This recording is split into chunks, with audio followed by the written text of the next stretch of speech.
Welcome to the All Things Nintendo podcast. I'm Brian Shea from Game Informer, and this is a weekly podcast to discuss all the biggest news and games from the world of Nintendo. We have so much to talk about today, but not much of it is actually news. News has been relatively quiet this week, but we do have a few talkers. Then we'll transition to 3 reviews of recent games that came to Switch, followed by our discussion of Sonic Superstars, which is featured on the cover of this month's issue of Game Informer. Joining me for this first segment is Game Informer's own Wesley LeBlanc and Marcus Stewart. Marcus, Wes, welcome to the show. How are you guys doing today? Hello. I'm good. Hi. We're here. It's 3 of us. Yeah. Is this the first time? No, the very first episode I had 3 people on it at the same time. So, well, This is the best 3-person episode. yeah. obviously. So, like I mentioned, only a few news talkers this week. And first up is one that hit late in the evening hours. Nintendo has released the next wave of Game Boy titles on Switch Online, and they're pretty popular ones. In fact, I'd probably say they're maybe 2 of the most beloved Game Boy games ever. And when I say that, I think a lot of people, especially considering the history of covering Pokemon titles first, they're going to think, oh, it's Pokemon Red and Blue. But no, it's not Pokemon. It's The Legend of Zelda, Oracle of Ages, and Oracle of Seasons. Do you guys have any love for these games? It's funny that you made the comparison to Red and Blue, because you could call these The Legend of Zelda Red and Blue in a way. It's like a similar sort of like, dual game release. I've never played them. They've always been the most interesting Zelda games I've never touched, next to Majora. And this is my own fault, but I bought these games on the 3DS eShop years ago with the intention of finally playing through them, and just never have. And I still have them installed on my 3DS, but now they're on Switch. It's like, well, I guess I'll just play it there. Like, did I waste my money when I bought those years ago? Not really. It's just my own fault for, dragging my feet on playing them. But I'm excited to, I guess, now finally get a chance to ignore them again, potentially, on the latest handheld. This will probably be the versions I play. So, Well, it is pretty cool because these games back in the day, if you bought both of them, you could get a password from playing one, and then when you go and play the other one, not only are there like items that are different, enemies and characters that are a little bit different, but also there is a final sequence that you can only unlock after playing both games, where you get like the true final battle, which is a pretty novel concept back in the day. Because it used to be like, all right, yeah, if you buy Pokemon Red, you get, I guess, exclusive Pokemon, but you can't really like do anything unless you have a friend who also has like Pokemon Blue, and it's like, oh, I want a Nidorino. And yeah, it's just kind of like this was like a different approach to that type of situation where they want you to buy both, but like, you don't have to have like a friend who has it to trade between them. But yeah, the password system is still intact on the Switch Online version, so you can actually experience the full saga.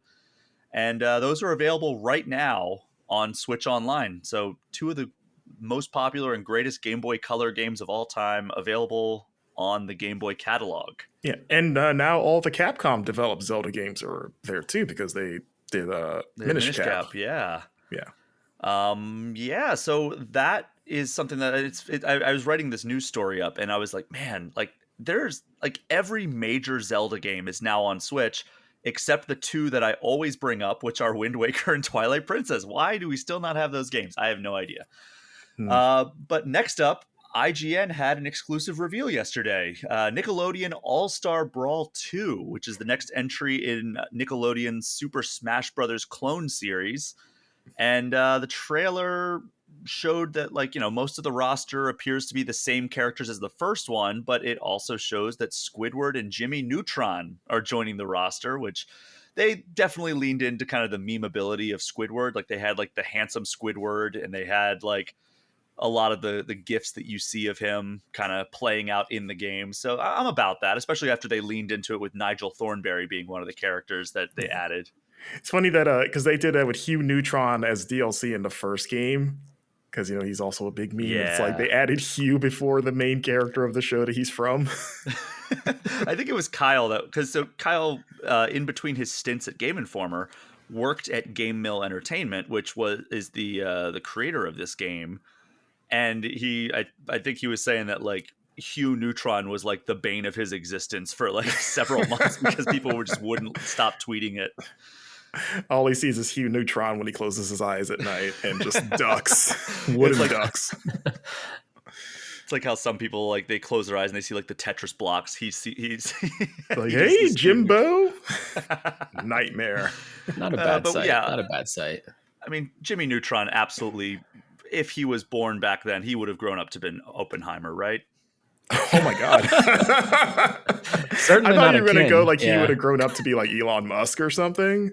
But I guess if we're going further back, yeah, I could see he would invent the atomic bomb, right? He would say that he had a brain blast, and he'd be like, "I figured out a way to win this war, everyone." I mean, the name right there is Neutron, so. Whatever. Let's move on. So the trailer also showed some graphical improvements, which look pretty stark in contrast. Like I was like, oh, this looks like the first one. And they showed like kind of like the Nickelodeon All-Star Brawl 1, Nickelodeon All-Star Brawl 2. And it's like, wow, the environments and the character models look so much more detailed. And then they also doubled down that this entry will actually have voice acting at launch, which was my like main takeaway from when I was playing it. I didn't play it like much, but I played it a little bit at launch. And it was like, this is oddly quiet because like nobody made any sounds. It was just like sound effects. There was no voices whatsoever. And then in feedback, people kept saying that. So I guess after the fact, they went in and added voice lines for all these characters, which it improved the experience. And it definitely feels a lot less empty now. And then new gameplay modes and a new campaign. So Wes, does this look like anything that would appeal to you? Probably not. Like I have Smash Bros. If I want to play a game like this, and I don't really play Smash Bros. As much as I'd like to. And I like the Nickelodeon characters, but I don't know. I dabbled in the first one and wasn't too impressed with it. So maybe I'll give this one a try just to see the improvements. But like, I don't see this being anything long term for me. Didn't the first one like just come out last year, or is time just flying 2 by? years ago, 2021, I believe. Yeah. Wow, that it had is wild. DLC. Up to last year, which was the other. I was actually a little surprised by this announcement just because I remember the first game getting kind of blasted for its sort of like lackluster like post-launch support. Yeah, just for like characters they were adding and just how long it took to get stuff. Like the voice acting update didn't come until like months after the game came out, and also I mean it didn't help that it came out around the time that Multiversus came out and kind of ate its lunch. Now Multiversus is in hibernation until next year. So what a weird thing that is, by the way. Multiversus, like it came onto the scene and like people seemed about it, and they did like some updates. They added characters people wanted, and they're like, "Oh yeah, guys, we're taking charge it money." offline. Oh god, it's like I forgot about that. Yeah, they were like, actually, this was a beta, which I don't know if that. I guess that was communicated at some point. It was like, really? I thought the game was just out. Okay. But yeah, I don't know. I hope that they learned their lesson with that stuff and like, maybe has better DLC rollout. I also hope the second one, I haven't watched the trailer, but I hope that they added the DLC characters maybe just to the roster at this point. Like Rocco and... Yeah, Rocco was in there. Garfield is in there. What's her face from the Teenage Robot show? Yeah, I know April O'Neil, the Ninja Turtles, and Ren and Stimpy I saw, SpongeBob, Patrick. So yeah, there was a bunch of characters that I recognized from the first game, and then also remember like DLC being announced for those characters. So hopefully that is the case. Hopefully it is kind of like a Smash Ultimate situation where it's just like, all right, all the characters from the past entry are in this game, and then we're going to add DLC characters and like new characters after the fact. I wonder, like, because I'm with Wes where I'm not particularly interested in playing the game. I was kind of like meh about the first one, but like the roster reveals are the only thing I'm interested in. It's like, who do they dig through, add from like Nickelodeon's history? Like, I hope they get even weirder. And I would honestly like... Stickly. Yeah, like do that. Stickly, or even like tap into the live action show stuff of like add that camp counselor guy from Salute Your Shorts in there, or like Pete and Pete, or iCarly or something. Just get Kenan Thompson. Yeah. Oh, Kenan and Kel as a tag team. Oh my God. Here's what I think. Like, I know that Disney owns the franchise now, but they need to get Doug. They got to work out like a Spider-Man situation with like Marvel and Sony sharing it. We need that with Doug. Like, it sucks when I go to like Target and it's like, oh, there's a Nickelodeon shirt with all my favorite shows from childhood. and it's like, it's missing Doug. That feels kind of weird. Like, I know they sold the IP to Disney back in the 90s, but like that second season or whatever, the Disney season of Doug, it doesn't exist. The same way that a lot of Star Wars fans are like, the sequel trilogy doesn't exist. I will flat out say that the Disney seasons of Doug do not exist. The best thing about Disney Doug is the movie they did. I actually think the movie was pretty good. I never saw it. Yeah, Doug's I just assumed movie. It sucked because the rest of the Disney stuff they put out sucked. Yeah, it's a fun watch. I liked it the most. And I did watch a lot of Disney Doug just out of like sheer devotion to Doug's. I love Doug so much. But I was like telling myself, like, I don't think this is as good. But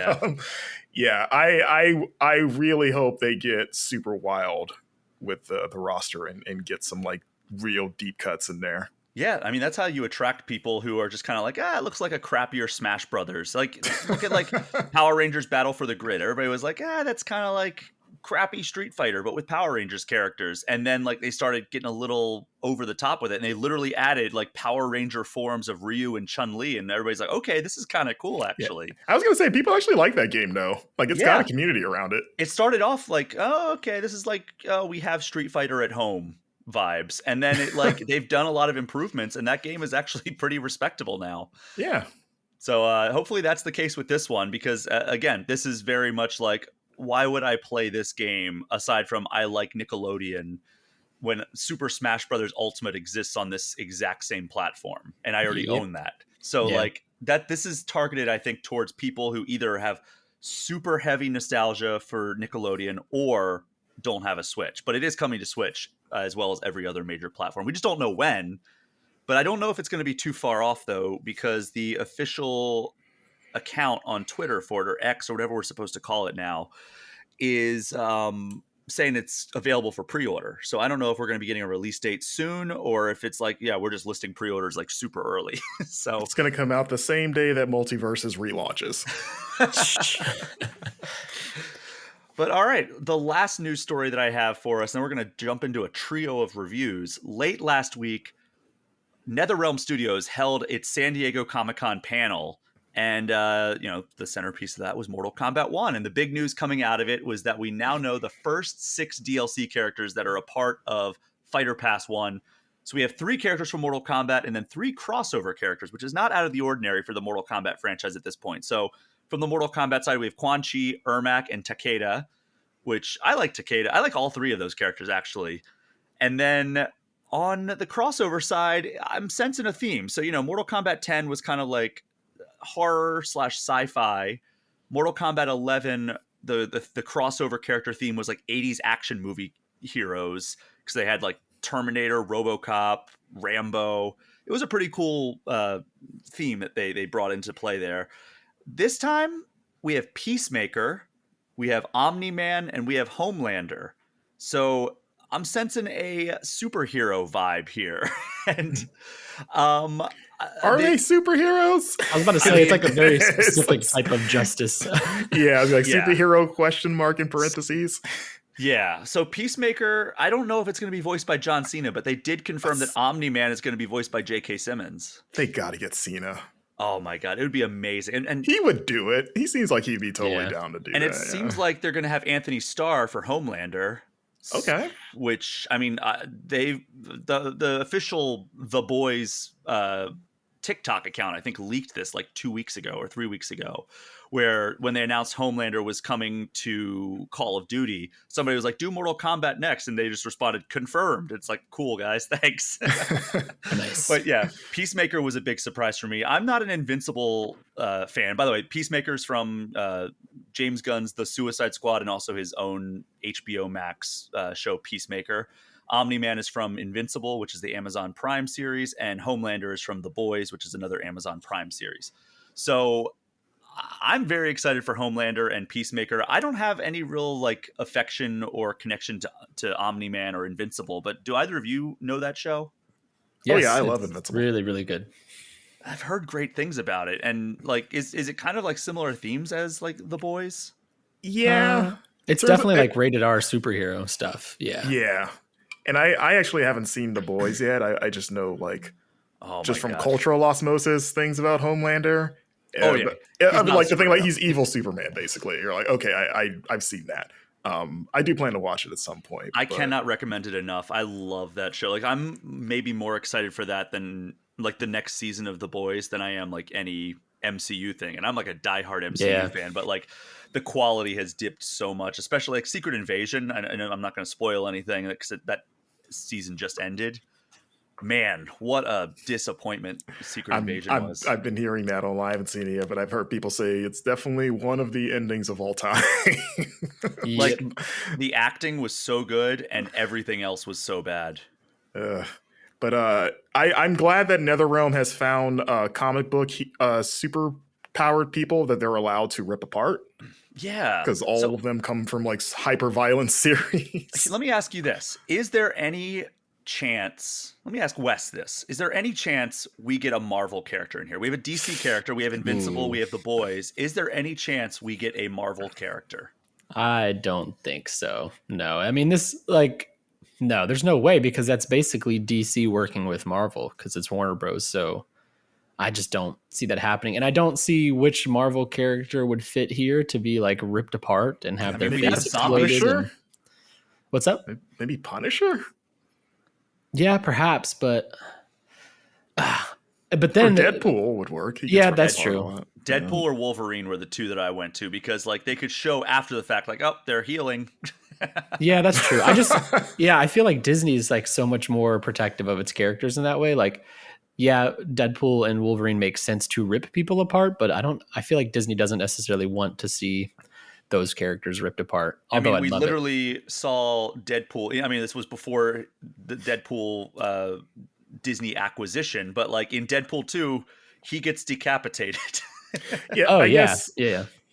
I think it's the thing of like, to Wes's point, like not even just Disney, but even Marvel. Because like, if you've ever heard the stories about like, the old like Marvel DC crossover comics they did in like the 70s, and I think the last one was in the 90s and stuff, Yeah. like Avengers versus Justice League and that stuff. If you've ever heard the backstories about how much of a like pain in the ass it was to get those off the ground, because both sides would like the petty amount of like cooperation of like, okay, like who draws what character, who can fight who wins. Oh yeah, And- I thought that you were gonna like go this route because it reminds me of like the Fast and the Furious stuff where it was like Vin Rock, Diesel and yeah. The Rock had like their contracts that they had to hit each other equal amounts of times. Yeah, it's literally that, but even more just like granular and ridiculous. So like, to keep that in mind, and then to pitch to Marvel for this to happen would be like, hey, can you give us one of your like beloved characters and we're just gonna tear them to pieces? Is that cool? I honestly think that Deadpool or Wolverine would be amazing. Like, Oh, it'd be great. I mean, look at Yeah. Wolverine's video game that came out like 10, 15 years ago, where literally the most iconic scene is he lifts a man into a helicopter blade. Is that Origins? Is that the Raven Yeah, software that game one? Yeah. rules. That That game's game better than the is movie. good. Oh yeah. Yeah. That's not saying much. Yeah, I was but- about to say. But yeah, fine. Are those your picks, or do you just think there's absolutely no chance we get a Marvel character in here? I mean, I would like to see the Hulk, but I don't think they would do the Hulk before I guess- Deadpool or Wolverine. But just to see him like pound someone's face, like, and just make it splatter with his giant fists, I think it'd be fun. Who would be, if this is the theme of like, it's, yes, they're comic book heroes, but they're all like evil, like anti-heroes basically, or Mhm. basically villains that think that they're heroes. Like, who is that in Marvel? Thanos. But no, he's like a straight up villain though. I mean, in the movie, they kind of made him think like he had kind of like a hero complex. I guess because like Peacemaker's, he's technically, I mean, I guess more shades of gray. I mean, Omni-Man is like, I don't know if we want to spoil like those shows, but yeah, I don't know. I assume if they did this, they would want a hero that sort of like fits what the vibe of the other three. Yeah, I mean, I guess that's a good point. Like Maybe like what was his face? Icarus from Eternals. Oh but then no! it's just another Superman clone. I'm saying like Omni-Man and Homelander are kind of ass. So- Yeah. Yeah, What but like about, Omni-Man and Homelander are already Superman clones. It's like at So that point, that's let's the just theme add of this. Superman. Just- Yeah, it's just evil Superman. maybe Blade. I feel like Blade's like kind of tiptoes that line. I mean, he's Blade not could be like good. he's not a I direct. don't know. Like, I hung out with him but a lot in Marvel's Midnight Suns, and he was a pretty nice dude. We Sure. played video games together. We were in a book club and everything. And also, that movie's probably never coming out, unfortunately, because it just keeps Don't getting pushed back and rewritten. don't. Yeah. Oh boy! But anyway, Mortal Kombat 1 coming to Switch plus Xbox, PS5, and PC on September 19th. So I don't know who else we'll get, but I'm assuming that is the theme, is like morally gray comic people. Morbius. That's who it should be. Oh, Michael Morbius. Jared Leto's back, baby. Well, they got Jean-Claude Van Damme playing Johnny Cage. They should put Jared True. Leto as Morbius in here and just like have like Marvel would actually be okay with us cutting up that version of Morbius. Yeah. I mean, Well, honestly, he could do his imagine- Joker too. Yeah. Whoa, they do like putting Joker in their games. Yeah. We could just get Joaquin Phoenix back. That's cool too if we want to. His friendship as he does the dance from the stairs. Jock Jam Oh. starts playing. Yeah. All right, let's move on. That's all the news for this episode. Marcus, you reviewed a game for us, Double Dragon Gaiden: Rise of the Dragons. So tell me about this game. Yeah, Double Dragon is back once again. You know, every few years, Double Dragon comes out of the closet of like sort of video game obscurity and kind of tries its hand. The last game was Double Dragon 4 wasn't super great. This one is definitely better than that. And what they did this time is that they introduced a tag team mechanic where you or one other player, you each control two characters that you swap between.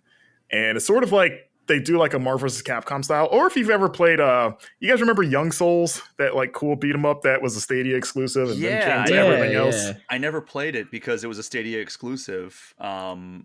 But yeah, I mean, I always wanted to, and then it came to everything else, and I'd already moved on. Right, because that game did the same thing, and I really like. I reviewed that game and gave it a pretty good score. It's sort of like that thing where you're just on the fly tagging them in and out. Initially, you have the four characters. You got Jimmy and Billy, and then you have Marion, who's playable, who was traditionally was sort of like the damsel in distress in the old Double Dragon games. And then you have a new character named Uncle Mateen, who's sort of like a heavy like grappler guy. He's got like a riot shield. Marion has a gun and just sort of uses gadgets. And they each have their own play style, sort of to complement the tag team mechanic of like you can have different builds of like, oh, maybe I'll have a heavy in Mateen and then I'll throw in Marion for like long range. And it's a decent idea on paper, but like for me, Jimmy was like objectively the best character because he's kind of the most well-rounded and he's also pretty quick and agile, and also he has the best aerial attack, like to the point where I didn't really like tagging in the other characters unless I had to. A good aerial attack in like a side-scrolling beat 'em up is just so powerful. Yeah. It really is. Like so like I played my initial playthrough with Jimmy and Billy, and Billy's aerial attack is that he does like a downward punch, sort of like slamming the ground, which is like pretty much useless against flying enemies unless you really line it up right. So there were times where like, because you have, they each have their own health bars, and if one gets knocked out, you're stuck with the other one until you reach like a checkpoint or something. Mm-hmm. So like I would lose Jimmy, and then Billy would be surrounded by these flying drone things, and then I'd be like, well, I guess I'm going to awkwardly jump and try to punch down and hope that I hit them, or just hopefully I find a weapon I can throw or whatever it is. It's not going to be fun trying to take these guys out with this guy. And weirdly enough, none of the other characters have like a really good jump attack except for Jimmy, because he's got like a good sort of like Liu Kang flying kick thing. Oh yeah, that's. I mean, I remember when like Turtles in Time came out, and you could figure out a way to kind of do like that forward jump kick, and it's like, man, that is like the most powerful attack aside from like just the basic dive kick. Yeah, it's and like the gameplay as a whole, like it feels pretty good. Like the animation I think looks nice. I think the presentation, like I like how colorful it is and how detailed the backgrounds are. I think the character models are okay. I don't know if I like I'm in love with like Billy and Jimmy, sort of like, I don't know if I called them chibi, but like they kind of just look little like miniatures of themselves. They look okay, but like the attacks don't feel quite as snappy as I would like in a beat 'em up, because it sort of like the animation is so fluid that it makes the attacks have kind of a delayed feel, if that makes sense. Oh, interesting. almost in a way of like, I don't think it's as bad as this, but it's the best example I can think of like original Prince of Persia of like, oh, it's so animated that actions kind of take a while of like pulling yourself up because it's kind of showing off like, look how smooth this is. It's similar to that. It's not as bad as that, but it took a while to get used to because I'm used, or maybe I just like beat 'em ups that like, you get in there and you just nail attacks and it just feels super responsive and quick. This game is like a step below what I would like in that regard. But like the act of like actually punching dudes in the face feels pretty satisfying because you can just chain all these combos together, and when you summon your tag partner in, they can extend combos to a degree. The way they explode into a bunch of coins feels good, and you can also knock enemies into each other. Like one of my favorite things is just getting a good running attack and then like shoulder tackling a guy, and he like blows through a crowd of enemies like a bowling ball hitting pins. And you're like, yeah, okay. Every character has like a different special attacks, depending on like, you hit the special button and then whatever direction you hit with it, you can do like a rising special attack or like a forward attack. And one of the best things about the combat is that it rewards you for killing a bunch of enemies at once. Because if you kill like 3 or more enemies, they'll give you health for it. So it's like, oh, you killed 3 enemies at the same time. Here's a hot dog that gives you 10 health. And it's like, oh, you killed 4 enemies, or here's a hamburger that gives you 20 health. And then it builds from there of like, oh, 5 enemies, you get a big old turkey. That's really going to heal you up. Okay, and so the hierarchy is hot dog, then hamburger, then turkey. That is what the hierarchy that we've established. Yeah, like a nice Thanksgiving turkey is what you get. I'd rather have the hamburger, if I'm being honest. It seems like there should be something in between the burger and the turkey. That feels like a huge leap. Like hot dog and hamburger are pretty close, and then you go like, oh, now it's Thanksgiving. Okay.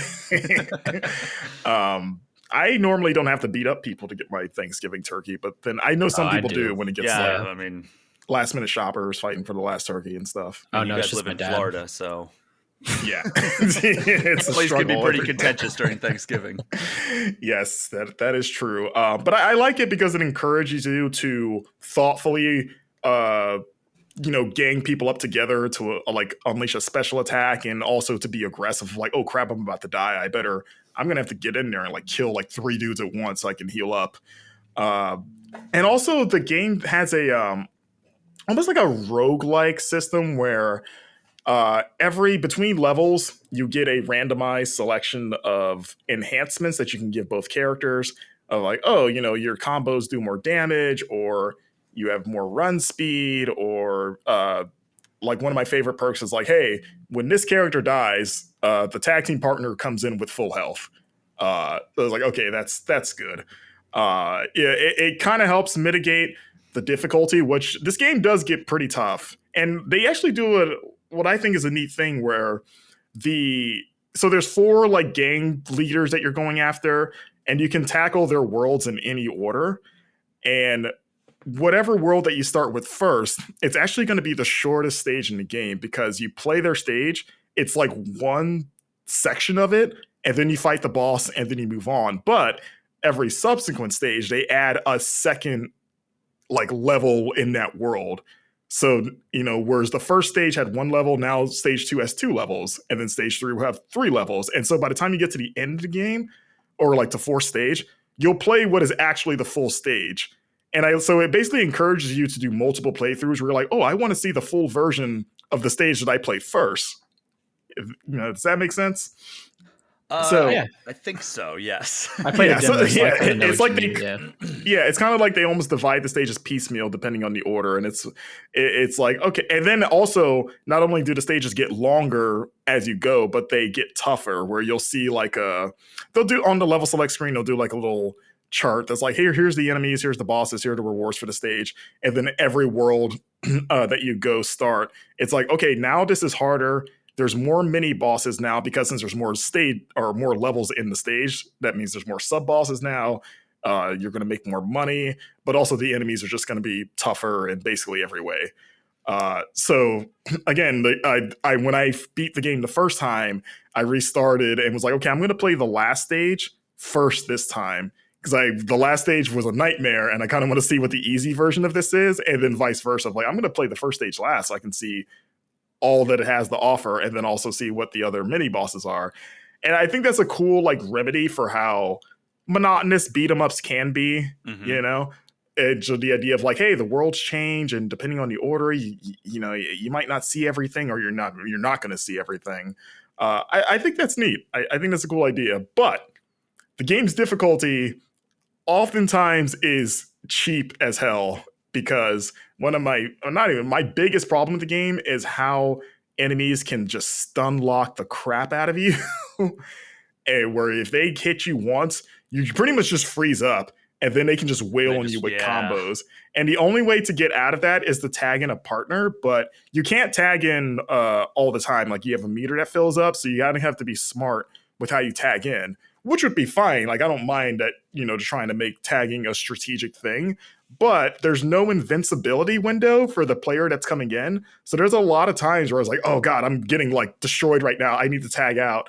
And the person that comes in just flies right into that offense and gets caught immediately. And you're like, well, and then they get either like most of their health gone or they die. And you're like, well, can I just get like a second to land so I can at least react? It's like, now he's just dead before I even got control of him. And the same is true when they're leaving. We're like, oh God, this guy's about to die. I need to tag out. And then you'll hit the tag out button, but he doesn't leave quick enough. And again, he's not invincible. So it's like, oh, I'm tagging out. And then he'll just get hit by something and then die. And you're like, well, it's like, I feel like you should just give me that, It's like, this is already tough. And the final stage of the game is the worst example of this. Like, it is an absolute nightmare. And not only just because of the standard enemies are a lot harder and they all gang up on you in a way where it's so easy to get caught in that situation, but they do this almost like just unnecessary, not even boss rush, because they just take all the gang leaders and then throw them at you at one time. Like, they're all there in the same arena with you, and you have to fight all four of them at once. It's not even one by one? What? No, it's like, here they all are, fight them. And keep in mind that each of them all have like wild, crazy special attacks that also stun lock you, basically. And they're all super different from each other, and they're just all unleashing their stuff at the same time. Cool. And they basically just say, good luck. And and you also have to fight the final boss after that. Jeez. And I cannot tell you how long it took me to get past just that part. Like, that part was arguably harder than the final boss, who is also pretty tough. But like, and that was where it just became just too much of like, I can't, you're like, what do you want me to do here? Basically, like, this just doesn't feel fair, where it's like, I'm tagging out. My guy comes in and gets caught in this like super duper tornado that one of the bosses unleashes, and you can't predict who's going to attack when. So you're kind of even finding your spot of like, I think this is safe to tag out, but I can't tell because everyone's doing all this screen filling special attack crap. So you just kind of have to tag out and hope that they don't get caught in something. Goodness gracious. Yeah. So like, I wish that stuff was better. Like, as a whole, I think the game is like fine. It's definitely, I think it's the best double dragon game since Neon, which, I mean, again, it's not saying much because there haven't been a ton, and the last one was like bad. But like, it's like stuff like that kind of, it feels like the game kind of gets in its own way, Like, this could be more fun, like, it's enjoyable, and it'd probably be easier if you played maybe co-op, maybe. But just headaches like that, where it's just like, other beat 'em ups have kind of like solved this problem, and just the fact that the playable characters don't all feel super fun. Like I said, Jimmy is kind of, I think, objectively the best one, whereas like, you never want that in a beat 'em up, right? Where you're like, I just want to be this one, and like the other ones are just like okay, but like, even in the new TMNT games, like, I'm a Donatello guy, but I think all the characters are super fun to use. Yeah, I mean, I guess that was my biggest question is, you scored TMNT Shredder's Revenge so much higher than Double Dragon Gaiden, or Gaiden. I'm always told by people it's pronounced differently than whatever I pronounce it. So I'm just going to go back and forth. I'm going to oscillate. Double Dragon Gaiden, Rise of the Dragons. What sets TMNT Shredder's Revenge apart from this game, aside from that, like, just insane difficulty? Well, like I just said, I think all the characters are super fun to use. I think the combat system is just better. Like, it feels faster, it feels snappier. I like the strategy that, like I like speed in beat 'em ups, because again, it's monotonous, and you're kind of, you're going around punching people. So at least, like, I don't want to feel like I'm rushing through it, but you kind of want to feel like you can get in there and just really go to town on people. And this game has a slower pace. Like, vertical movement in Double Dragon is really slow. Like, moving left to right, not as bad, but moving up and down is so slow. And it becomes a big problem in stages that have stage hazards, where you just don't feel like you're fast enough for what the game is asking of you. We're like, oh, these boulders are falling faster than I can move. So I'm kind of like, I'm doing my best, but you're also fighting dudes at the same time. So you're like, you'll get hit and you're like, well, I just don't feel like I was fast enough to dodge that in a reasonable amount of time. Yeah. It doesn't feel as balanced. And also TMNT, I mean, I think better soundtrack, better presentation. The 6-player thing helps a lot because, you can only play up to 2 players in this one. And also it's only local for now. Like online play is supposed to come in like a post-launch update. So if you want to play this with friends, you're going to have to, like friends abroad or whatever, you're going to have to wait a bit. And just, I think it just is a better beat 'em up, Yeah. So it's out now. Let's just say that it's out now on Switch and every other platform. You give it a 7.25 out of 10. What is the hierarchy here? If somebody wants like 2D side-scrolling beat 'em up, is it TMNT, then Streets of Rage 4, then Double Dragon Gaiden, or is it a different order? I mean, if we're going like, I'm not gonna go through like the entire history of beat 'em ups. Yeah, but like recent like side-scrolling beat 'em up revivals. I would say I would throw in TMNT, like Shredder's Revenge. I would throw in Young Souls. I would throw Streets of Rage 4. I would throw in Scott Pilgrim because they got that remaster like 2 years ago. That's true. I think that still holds up really well. I mean, even Castle Crashers got that remaster a few years ago too. So I think that's still, I think all of those are still better than Double Dragon. And Double Dragon, I don't think it's a bad game. Like a 7 is just kind of like, it's fine. You know what I mean? Like it's solid. But like beat 'em ups, again, it's such a polarizing genre because they can be so stagnant. Like it's very hard to make a beat 'em up that feels compelling, like throughout the long run, and also mixes things up enough to where it's not just the thing you've done over and over again. And I think Double Dragon attempts that with the tag team stuff. It just like the difficulty sort of like gets in its own way of like making that maybe as fun as it could be. But yeah, I'd say all those games I just listed I would recommend over this one, like pretty confidently. Well, you know what game is not prohibitively difficult?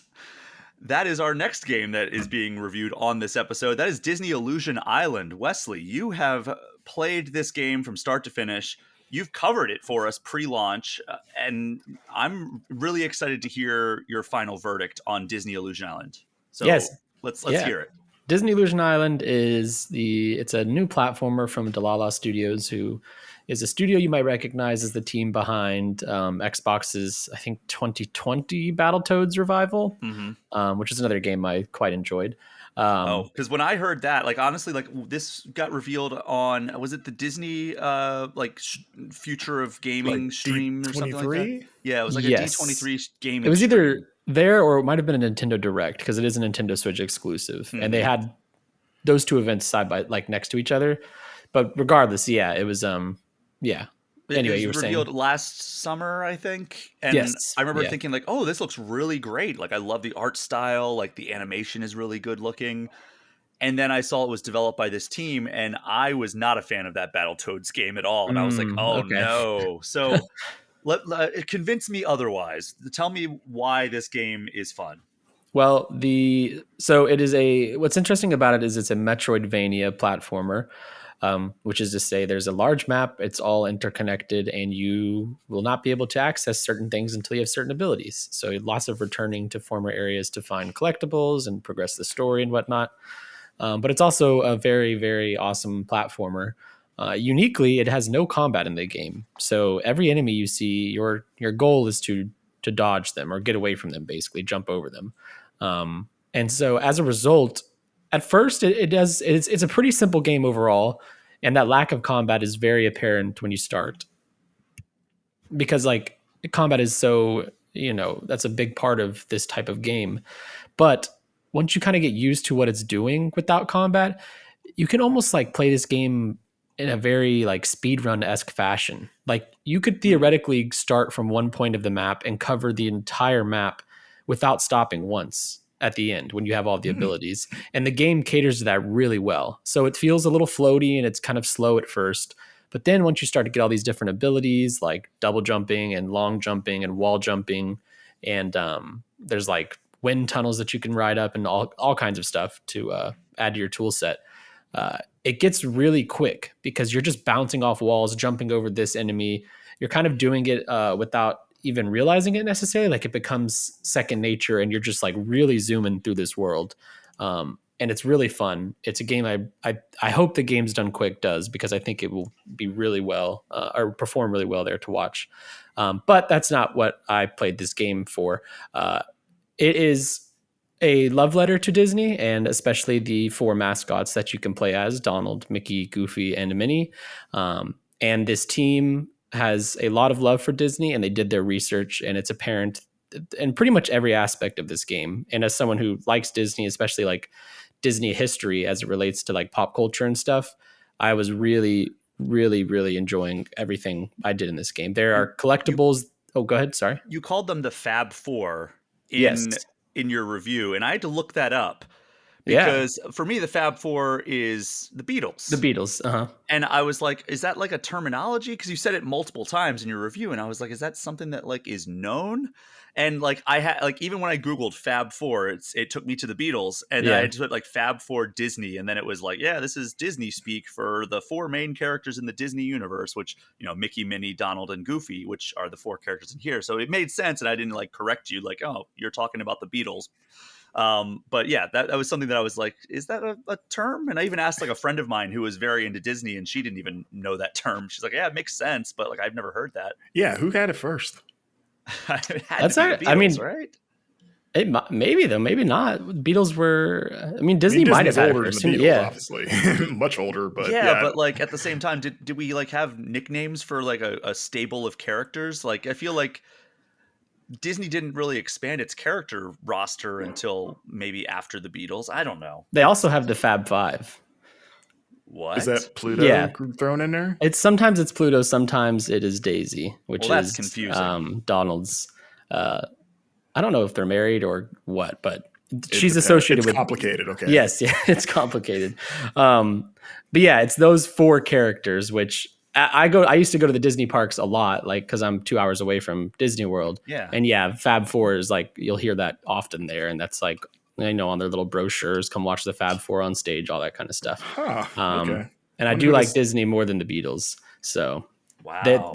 These are my Fab Four characters. So it was like not my Fab Four. So is Mickey the McCartney, Donald's I think Donald's kind of like a Harrison, or actually he'd probably be the Lennon. He like, because him and Mickey get at like they go at each other's throats a lot, so he'd be the Lennon.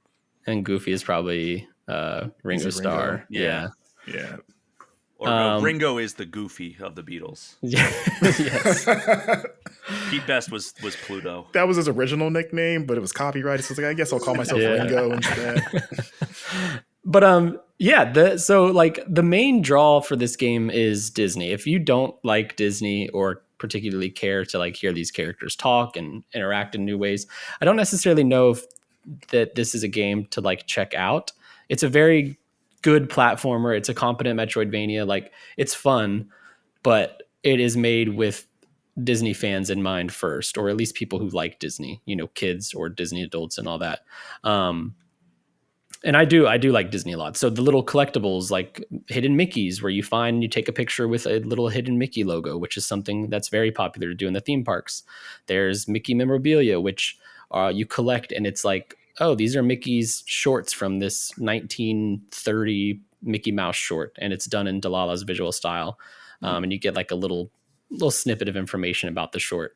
All that kind of stuff makes it very clear that Delala like did their research with this game and Disney history, and it kind of just echoes throughout the entire package, which is probably my favorite thing about it. On the platformer side, I think it's great. It's like I mentioned, it's slower and it's a bit floatier, but once it's like gets going, it's so focused on moving and not stopping that movement that it's hard to not have a good time. Even if it is simple, it's still fun. And I think that is my big takeaway from this game. I mean, it sounds like it feels good. Like the act of platforming feels really good. Yes. Yeah, for sure.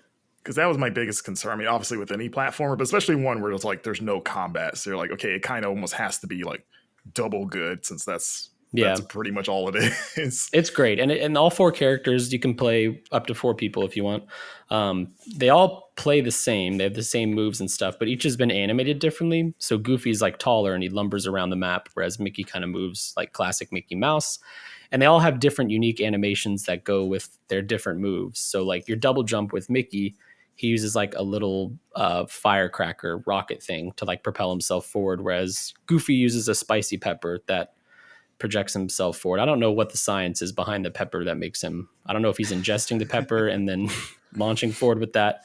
But yeah, there's just like a lot of love put into everything feeling like a Disney product. Like it's not made by Disney. This is a Dlala Studios game, but like it feels like an official Disney made product. And that, beyond the platforming and beyond the characters, there's cinematics in the game, and the cinematics might as well be full on Mickey Mouse shorts. Some of them are like 7 to 8 minutes long, and they have all the humor and the fun punchlines of those shorts, which if you haven't watched any of the Mickey Mouse shorts from the past like decade when they rebooted in 2013, I would recommend at least checking a few of them out, even if you're not a fan of Disney, because they're legitimately great, and they're like 5 minutes long and pretty hilarious at times. And doesn't one pay homage to Super Mario? Yes, they're actually just weirdly enough. I was on a little mini vacation this past weekend with my family. We were at like a beach house, and I was playing this game, and we were watching a Mickey Mouse short because my nephew likes them, and that one came on. He gets lost in Tokyo, and there's like a scene where it goes from like his view to like a 2D side scrolling view, and he's basically Mario. And they even have the exact, maybe not the exact same, but I basically could not tell a difference. It was like the exact same sounds as Mario for like collecting coins and jumping on enemies. Very cool. The reason I know that is because Shigeru Miyamoto is a huge fan of Disney. He's also a Disney adult, from what I understand. Oh, nice. So, he has a lot of love for that. And we actually showed that to him for the first time, that Disney had paid tribute to Mario. And he loved that. It was that's so cool. E3 2016, I think, that we or it was 2017 maybe, I don't know, it was 2016 or 2017 that we were able to show him that, and he got a real big kick out of it. Yeah. And then when the interview ended, he went behind a curtain and got his lawyers on the phone. Yeah. The ultimate battle of the most litigious companies ever, Disney versus Nintendo. And then he opened a Universal theme park. That's why he went to Universal to spite them.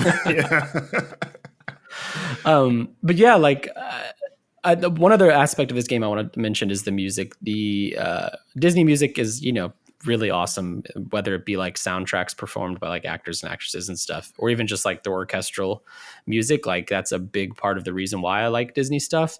And the composer, David Housden, this score is like one of my favorite scores of this year, which is saying a lot because Final Fantasy 16 exists. It's so good. It feels like walking around a Disney theme park in the best way. And yeah, it's like it's very loud in the game. Like they push the music to the front of the audio experience, I guess you could say.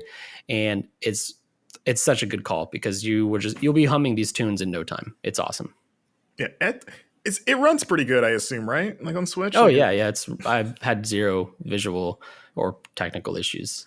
Okay, the one thing that's always it's kind of like baffled me a little bit is that it's only on Switch.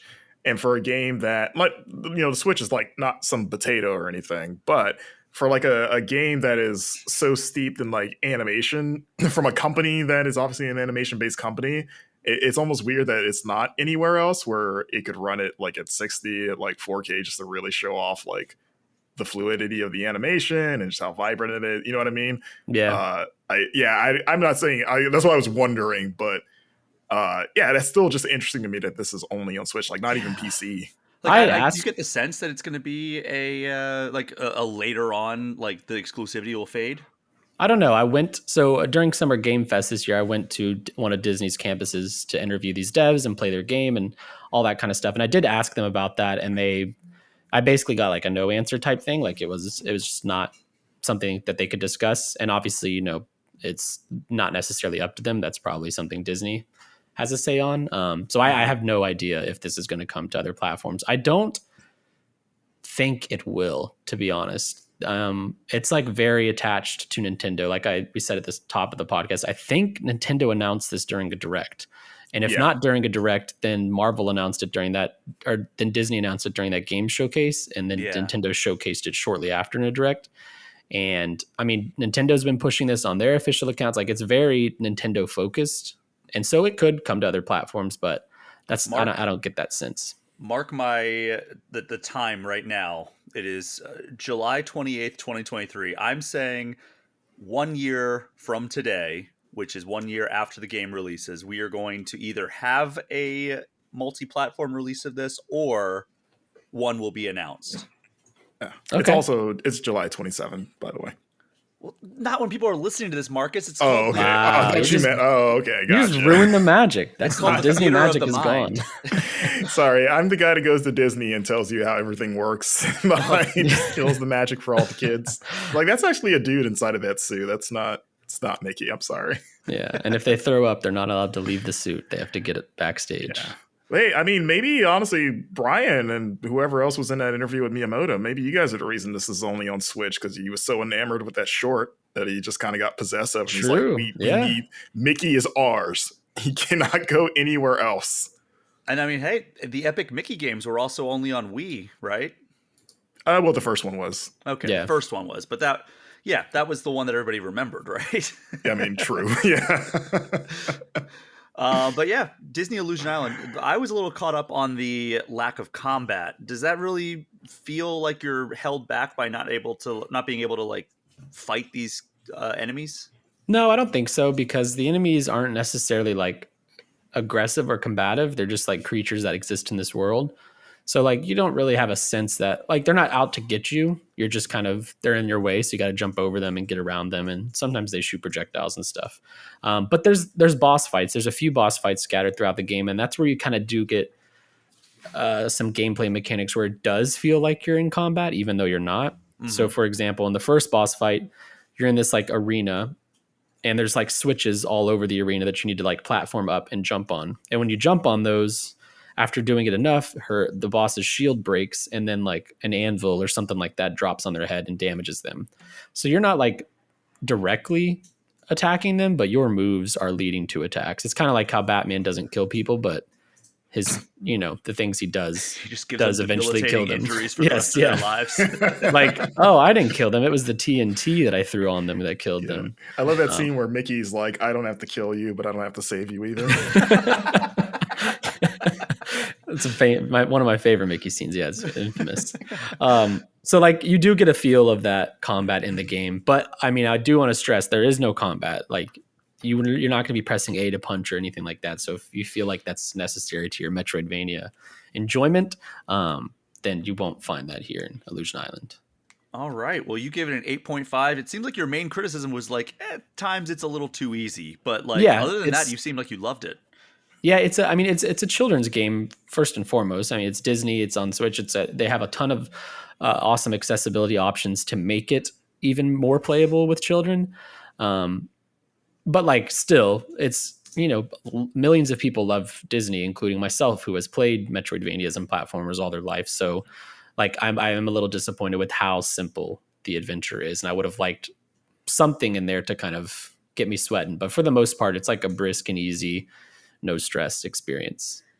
All right. Well, that sounds like one that I definitely want to check out, even though I think I would probably miss the combat. But hey, you're telling me the platforming is great, and I love me a good platformer, which is why I chose to review this next game that we're talking about. That is Mr. Run and Jump. And Wes, you've played a little bit of this, but basically this started out as an Atari 2600 game.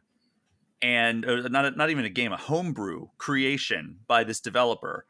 And Atari caught wind of it, and instead of shutting it down and be like, hey, don't be making homebrew games for our old system, our 40-year-old system, they said, what if you came and made this game for us and made a modern version of it? So the game actually starts out, it looks and plays like an Atari 2600 game. Like, there's very like rudimentary graphics and controls that like you would see on an Atari back in the day. And then the character gets sucked into this void, and it's still very simplistic graphics and controls and everything, but his moveset expands, and like there's kind of like a neon glow to a lot of things. The visuals take a noticeable step up, but still being like a very like simple look to it.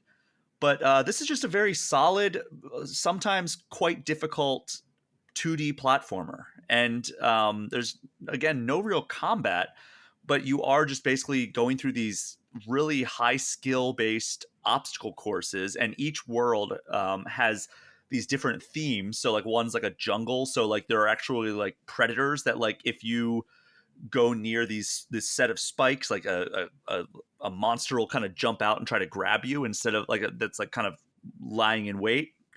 And there's other ones where it's like, all right, these are just like mosquitoes that are like going really, really fast, and your one hit kills you, and then you immediately start back at the beginning of the room that you're in. It's kind of like Celeste in that way, where it's like there's individual rooms you have to complete, but it's kind of like Super Meat Boy in that, like, this is extremely difficult. You have the instant restart, and like you have to just basically execute perfectly in order to get to the next room. And then at each room you get kind of like a checkpoint.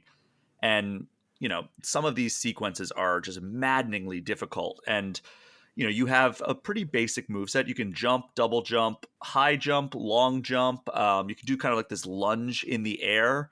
You can wall jump, but like outside of that, like that's pretty much it. And the feeling that you get after you complete one of these tasks, when you finally like learn, like some of them I was taking like 20-25 attempts to get through, but like the feeling of completing it just made it all worth it. I feel like that's kind of like the way that like Dark Souls and Bloodborne players are, like, who are like love the From Software games, are always like, yeah, it's really frustrating at the moment, but when you finally take down that boss, it's so rewarding. That's how this felt for me. I'm not a big fan of the From Software titles because I just don't have the patience for that. This is more up my alley because I really cut my teeth on platforming, and I think that's what the difference is, right? Like I really grew up with this style of gameplay, so I have a little bit more patience because I know I'll eventually get it. Whereas like I don't know, like the Dark Souls style of gameplay, it really has to hook me in order for me to stick with that. But this has some comparisons there, and that a lot of it is trial and error. A lot of it is like just maddeningly difficult.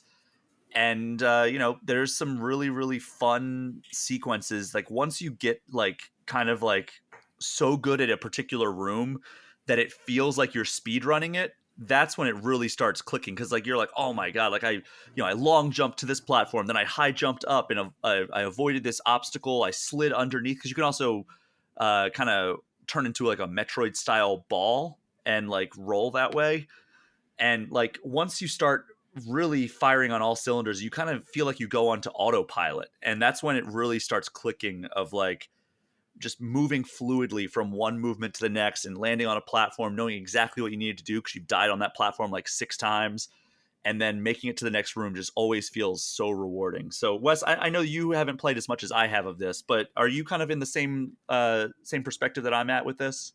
Yeah, it's a lot of fun and it's very, very challenging. I wanted to ask you about the checkpointing because that's my biggest annoyance with it so far. Is Mm-hmm. I like in Celeste, I love the checkpointing. You die and you basically respawn like almost exactly right where you died, or like right before it. Whereas in this, you're brought back to the opening or the start of a room, Yeah. and like you mentioned, some of those rooms get to be pretty long. I'm like a few hours in, and some of them, it's like 20 seconds of platforming, which is a lot in a platformer for a single room. And when you die, for example, at the end, and that's where like your hang up is, and then you have to go redo this. I feel like I'm killing a lot of time doing this challenge I've done over and over and over just to hopefully this time get over that last hump. And I find myself getting a touch annoyed with that. So I was curious, like how you felt about the checkpointing compared to something like Celeste, where it's a little more instant in that exact spot. I don't mind it overall. And the reason for that is because it does encourage you to kind of start developing the fluid movements between, like, you're like, all right, I made it through these first like 4 platforms or obstacles in this room. I can do that with my eyes closed at this point. And then the final execution of finally making it through to that end point just feels so good when you do it all in one take, basically. That is why I like it overall. However, there are some exceptions. There are some that like this room goes on way too long. Yeah. And that's when that becomes a little bit of a frustration. But I've noticed that a lot of those larger rooms do have kind of like the side rooms that you can go Yes. in, because there are Yeah. side rooms that you can go in that have like optional challenge rooms. and those are for like the collectibles that unlock the final world stages. And if you go into that, even if you don't want to complete it and you come out, that puts your checkpoint at that. It's wherever you entered the room last is your checkpoint. So that's kind of a way to cheese that a little bit if you want. So I didn't mind it overall, but like there were a couple of rooms. Like there's one I can think of. I think it's in the 5th world where it's like you're just going up and it just feels like this goes forever. And I've made it all the way to the end and I had to like start over because I got hit by the very last obstacle and I was ready to throw my controller through the wall. But it, I overall not a problem, but there were some exceptions to that rule. Yeah. So yeah, that's like my only real hang up. Again, I'm only a few hours in, but I'm really enjoying everything else about it. It feels good. It's really, really snappy and fast. Sometimes the world is like almost like too in your face, or bright, I guess you could say. Yeah. Like it's very, very neon, and like my eyes hurt after a while, so I've not been playing it in long stretches. There are ways you can turn that down. I think that there's because there are accessibility options both from the perspective of accessibility, like through like sensitivity of your eyes and everything. I think you can turn the blossom down on the light, but also accessibility in terms of difficulty, because there's also power-ups that you can enable that make it so that like, all right, if you've really been struggling, say you die, I don't know what the set number is, but like, for example, if you die 10 times in a room, an optional power-up will pop up. And if you hit it, like you're invincible for like the next 25 seconds or something like that. So that'll give you a chance to really like kind of bulldoze through most, if not all of the room, if you just want to move on to the next thing. Yeah, but you can't get the collectibles if you turn on or if you use that power up. Yeah. So that is good in that regard. And then the final thing I wanted to talk about with this is instead of boss fights, because again, there's no combat in this, there are void levels. And basically this is just like, instead of having like the time to kind of sit and contemplate how you want to make your moves, this is like almost like an auto scroll level, in that there is a wall of death basically following you and dictating how fast you have to go through this, because if it catches up to you, you die and you have to start the room over again. So it's essentially Mr. Run and Jump's take on auto scrollers, and that's kind of the final challenge of every world. So yeah, it's a very solid platformer. When I saw it, I was like, oh, this looks up my alley. I hope it controls well, because that would make or break this game. And thankfully it controls extremely well. Like there are some times, because like certain buttons do the same thing as other things, and it's like I would accidentally do something instead of the thing I meant to do, and that wasn't great. But it was always my own fault. It's just like, oh, my brain got confused in the moment and I did this instead of that. So that's really, I gave it an 8 out of 10. It's not like game of the year contender, but it's a very solid game, and I would recommend it to people who like 2D platformers. And all three of the games that we talked about, Double Dragon Gaiden, Disney Illusion Island, and Mr. Run and Jump, are available right now on Switch, and you can read reviews for all three of those at GameInformer.com. But Wes, Marcus, thank you so much for joining me for this first segment of All Things Nintendo this week. Thanks for having me.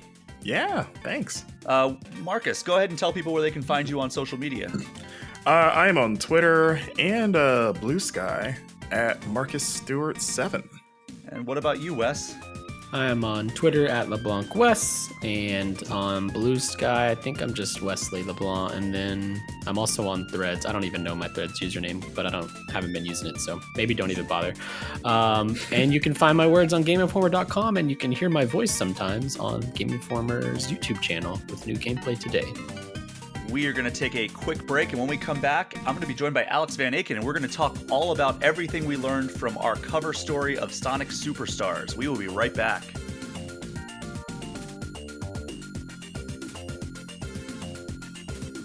Earlier this week, we revealed that Game Informer's newest cover story is Sonic Superstars. This latest entry in the long-running Sonic the Hedgehog series brings it back to 2D for the first time since 2017's Sonic Mania, and I have more time with it than probably anybody outside of Sega. You know who else is in that club? Alex Van Aken. Alex, how are you doing today? Hey Brian, thanks for having me on. I'm glad you were able to make it. So I guess first and foremost, I played about half of the game of Sonic Superstars back in June. It was on the same trip as Summer Game Fest. I actually got to play it way back then. And then we went back earlier this month, and we both got to play for like I played for about 3 hours the first time, and then this time it was another 2 hours with us kind of passing the controller back and forth. We were Yeah, not able to do co-op. That was something that was kind of explicitly not allowed for us. So, obviously we're not going to be like, hey, well, we're grabbing a second controller anyway. So we don't have any co-op impressions, unfortunately, but we do have our hands-on impressions of how this game plays. I've given some kind of base level gameplay impressions back on the Summer Game sure. episode, but how did you're not the biggest Sonic fan, but you still got about an hour or so of hands-on time with this game. How does it feel? It feels like Sonic. So if I think, and what I mean by that is it feels reliable and consistent, whether or not that style is for you is personal taste. But very much it was very smooth. I didn't run into any technical hiccups. A mixture of fun, go fast areas, and then a few more challenging platforming areas. Some of the platforming stuff was like pretty simple, but there were a couple specifically with the vines. There's some vine areas that you have to go upwards, and that can be, if you haven't played Sonic in a while, it takes some getting used to. But Well, yeah, even having played Sonic recently, like that was a pretty challenging section for me as well. And I even said that as you were coming up, because you were like breezing through and you were just like, oh, this is easy. And then I was like, well, here's the part that gave me some trouble. And you're like, watch, I'm going to do it in one shot. And then you ended up not doing it in one shot, very no, I much didn't. not in one shot. But Yeah, it was a challenging part. But so we played through the same two levels that I already talked about on Mm. an episode back in June. That was Yeah, Bridge Island Zone and Speed Jungle Zone. But we yeah, also got to look at 4 additional levels: yeah. Sky We Temple did. Zone, Pinball Carnival Zone, Lagoon City Zone, and Sand Sanctuary Zone. We don't need to go through all of these necessarily. I mean, some of them are pretty self-explanatory, like Pinball Carnival Zone. There's Yeah, we also also have a YouTube video going up of us, and you also have something on the website detailing every zone. Uh, yes. So yeah, what did you think? What was your favorite zone out of those? Certainly, I would say Lagoon City Hmm. was my favorite. It is on the above water sections. It's a very fun water slide zone. A lot of water slides, and you have to time your jumps right so you don't get caught in the kind of the downstream wake of the water. Then of course there is an underwater section where you have to manage your breath. And if you start to drown, the classic Sonic drowning music comes in.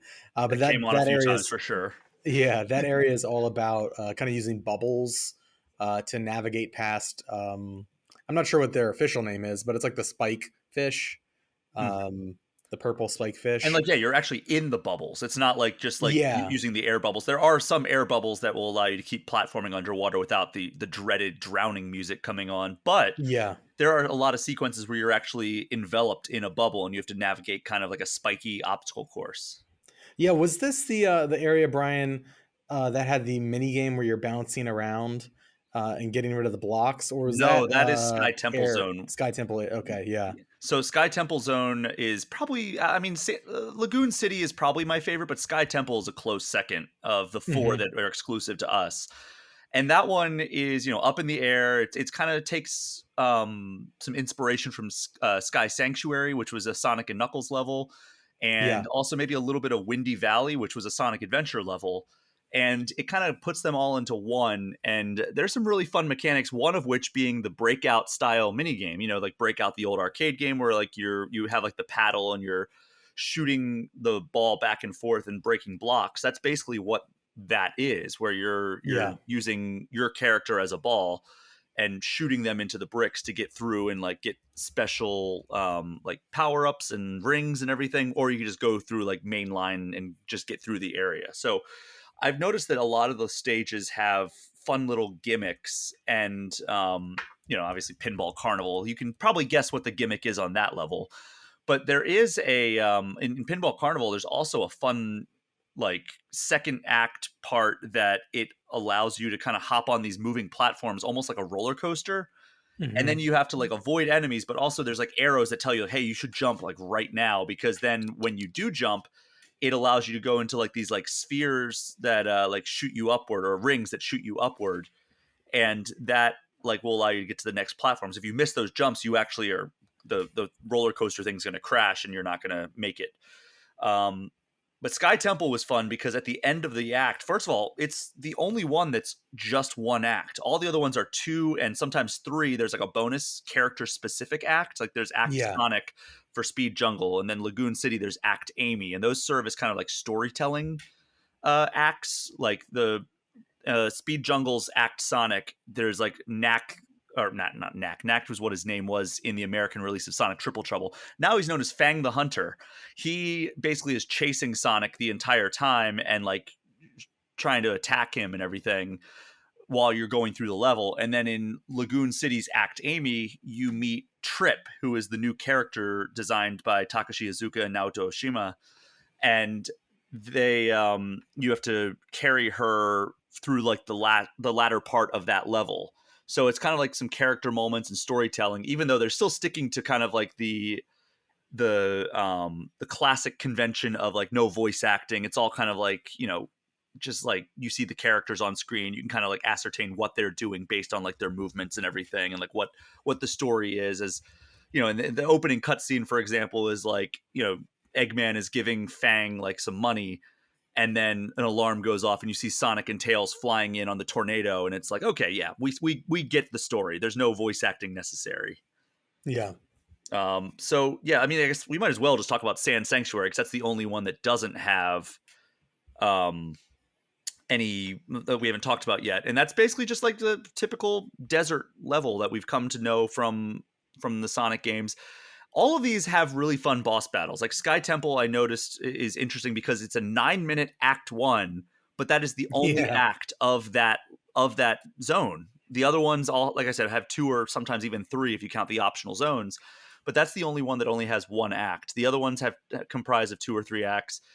And each Act 1 has kind of like a robot boss, and each Act 2 has an Eggman boss. So it's kind of like Sonic 3 and Sonic and Knuckles in that regard.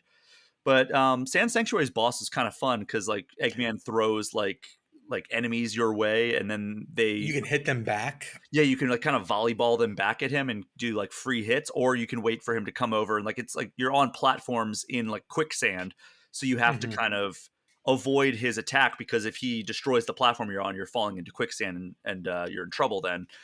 But you know, if you can either volleyball the enemies back at him, or wait for him to destroy the platforms you're not on and then attack him when he's over there, then you know it's a fun little kind of back and forth that you do there. And then, you know, Lagoon City is a fun one because that's the one where it's like you're kind of underwater and you're trying to get up to the platforms, and it's like Eggman is like shooting enemies at you, but also like, you know, the platforming is different because you're underwater. And then Sky Temple is where I think maybe my favorite boss, where like you're kind of like there's a storm that comes at the end of the act, and and everything's kind of like floating in this like storm, almost like Windy Valley in Sonic Adventure when the tornado comes. And so you're like up and like kind of jumping up you have to platform up to get to Eggman and do damage, and then he destroys the platforms and you're back down at the bottom. You have to platform back up. That's a very fun boss battle. And then I like the mosquito boss battle in Speed Jungle, where like it's just a mosquito robot and it shoots like a harpoon in the ground, and you can jump up it. Yeah, you run up the harpoon. Yeah, that's a really fun boss battle. So there's a lot of really great boss battles. Like I think that was one that stuck out to me as like, oh, this element is really fun. Like the level design is great, by the way, and it's a testament to the fact that I think Takashi Iizuka, having worked on the Sonic franchise for more than 30 years now, and also the return of Naoto Oshima, who, you know, is the co-creator of Sonic. He's the original designer of the Sonic the Hedgehog and Dr. Eggman characters. And, you know, he worked on all of like the classic Sonic games, and he left Sega in 1999 after Sonic Adventure. So, you know, he has a lot of really great experience working on some of the best Sonic games. So it's great to have him back. And I think that the way that this game plays, the physics are great. the level design is awesome. It's the multi like branching pathways that Sonic fans know and love, and also it's the boss battles are so inventive. That is kind of indicative of the fact that you have this guy who's been with Sonic since Sonic 3 in Takashi Iizuka, and then this guy who had been with Sonic since the very beginning, all the way up to Sonic Adventure in Naruto Oshima. You have kind of this perfect storm of like, it seems like this game feels like a classic Sonic game and plays like a classic Sonic game, but looks like a modern 2D platformer, and I love that about it. Now, obviously, Oshima-san was crucial in helping to design a new character for this game. Was that his sole role, or is he more involved? No, he basically In oversaw all the development. That was my initial Okay, impression, was like, oh, okay, he just yeah. came back to design this new character. No, the company that he is the president of, Arzest, is actually the lead Hmm. developer. Sonic Team is a support developer on this game. Yeah, that's cool. So yeah, Oshima, basically I asked him like, hey, like how was working with Takashi Iizuka? And he's like, yeah, this guy has a lot of ideas. Like I consider myself an ideas person, but Iizuka-san even impresses me, is like kind of how he framed it. And then he was also like, in past games when I've been a producer, I've had to like do like negotiations with marketing teams and like all this other stuff, but Iizuka-san handled that, and I was able to really just focus on the development of the game. So, and like yeah, every time we asked Takashi Iizuka, he was like, yeah, Oshima-san and his team really like designed the physics from the ground up. They did the engine, they did like a lot of the level design. Like we were there to support them in any way they needed, and we helped with like character design, we helped with levels and boss ideas and everything, like because Hmm. Takashi Iizuka also was the one that did a lot of the bosses for Sonic 3 and Knuckles. So he really wanted to get involved because he wanted to kind of draw inspiration from like that style of boss battle for Sonic Superstars. Yeah, So he was involved a lot. It sounds like they're both producers on the title, I believe. It just sounds like Naoto Oshima was more in like kind of the hands-on development side, whereas Takashi Iizuka was more of like overseeing like kind of the administrative side of it, like making sure sure. that like approvals are going through and marketing teams are getting what they need to to actually market this title. So it's kind of like they're working in collaboration. They both designed the character in tandem. The character Trip, who is one of the enemies alongside Eggman and Fang, and yeah, like the game plays really well. And I'm also, before we wrap up on this segment, I want to talk about the Emerald powers, which is Oh the yeah, other exclusive piece of information that we got. And oh, by the way, there are 7. 7 Emerald powers, but there are 2 more zones that we know about. There's Press Factory Zone and Golden Capital Zone. We did not get to play either of those, but we do have exclusive screenshots of those zones. You can go to GameInformer.com right now and see those screenshots for yourself. Yeah, Golden Capital Zone is where games media executives come from, and then Press Factory Zone is where the rest of us go. Oh yeah, I mean, because the members of the games media are just rolling in the dough. Let me tell you. Yes, yes. Emerald powers. So in the past, Sonic games have always had this thing where it's like, all right, collect all 7 Chaos Emeralds, and you can become Supersonic. And it's like, okay, cool. Hmm. That's a great reward for a pretty difficult task in most games.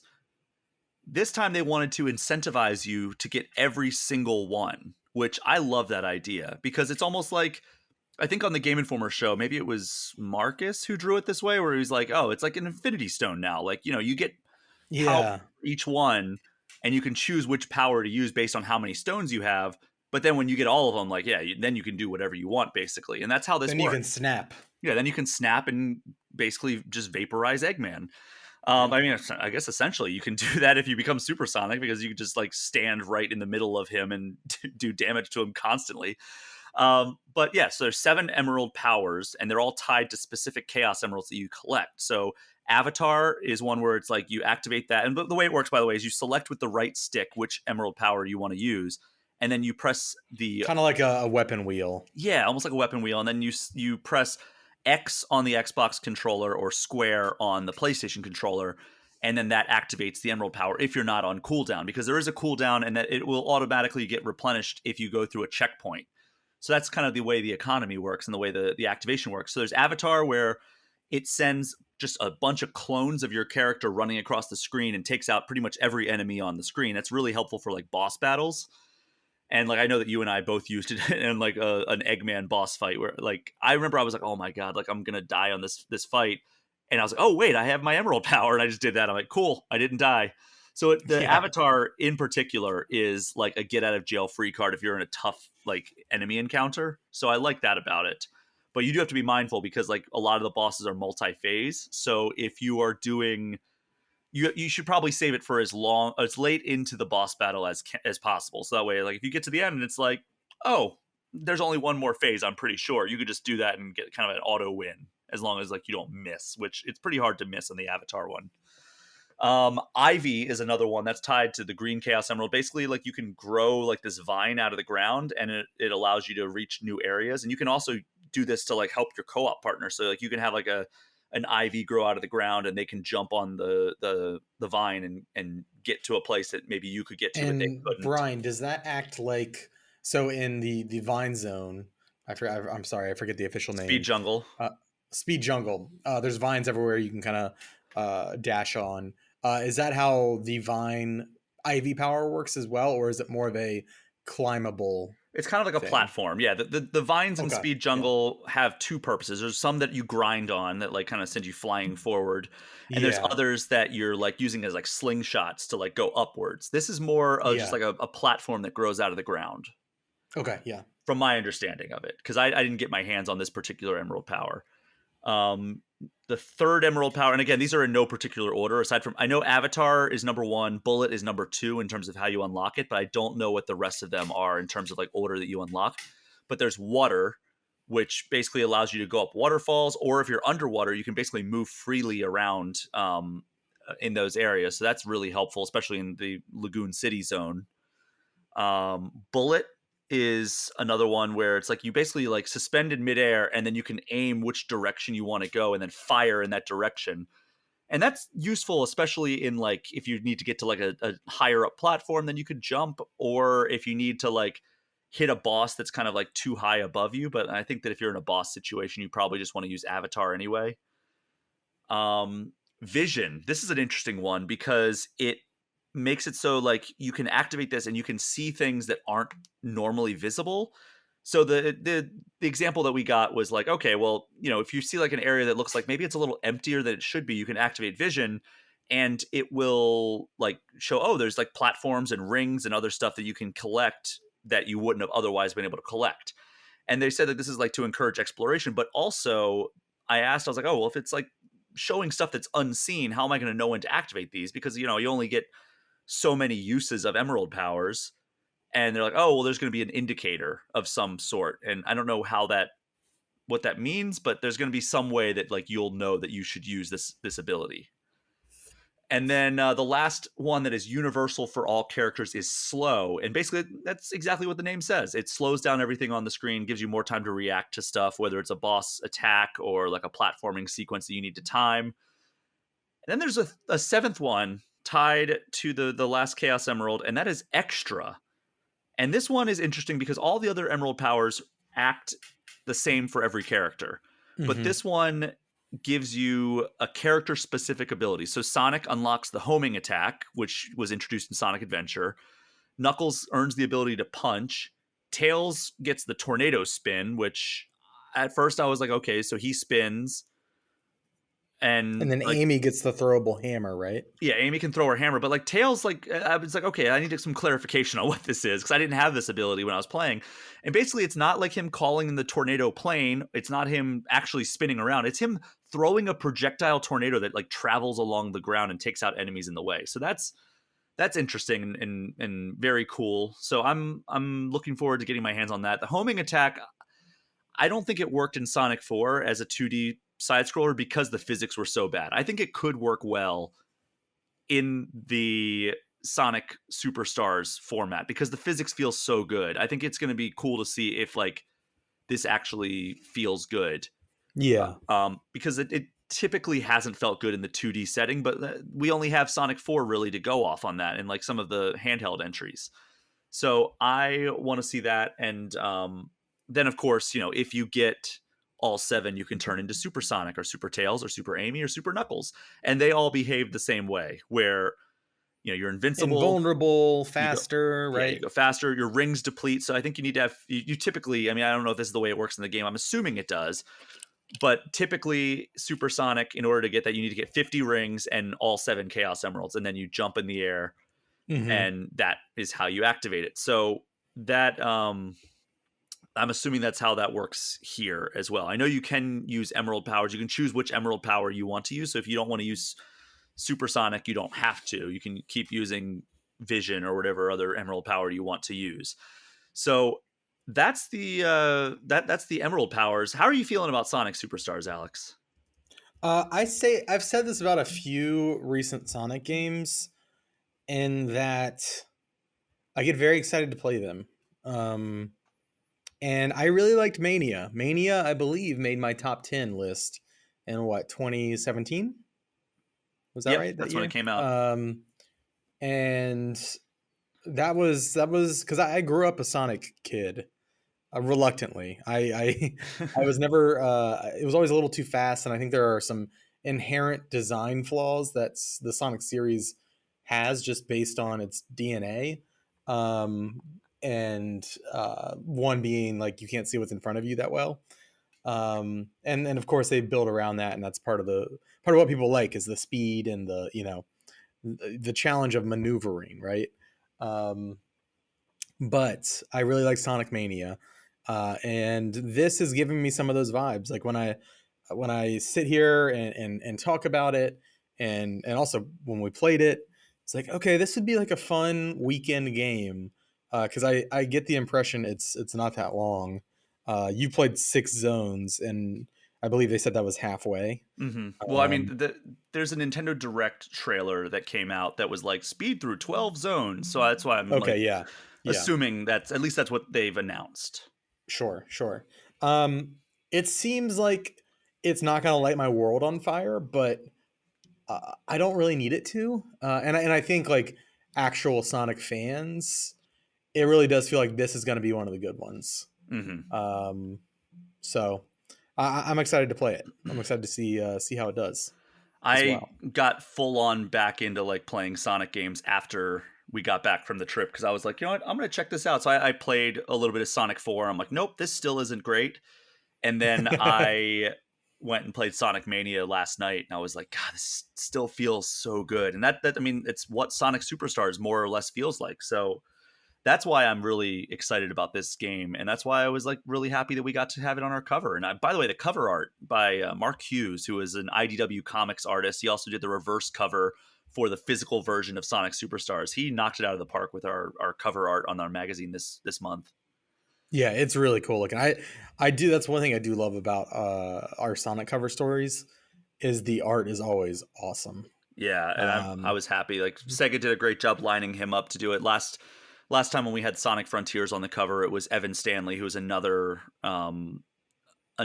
comic artist. She did a great cover she did 2 great covers for us last time. Didn't she work on the comic series, right? Yeah. She works with IDW a lot. And then Mark Hughes does IDW work as well, and also some Sega stuff. So definitely, if you get print issues of Game Informer, that is... Oh, you know what's funny?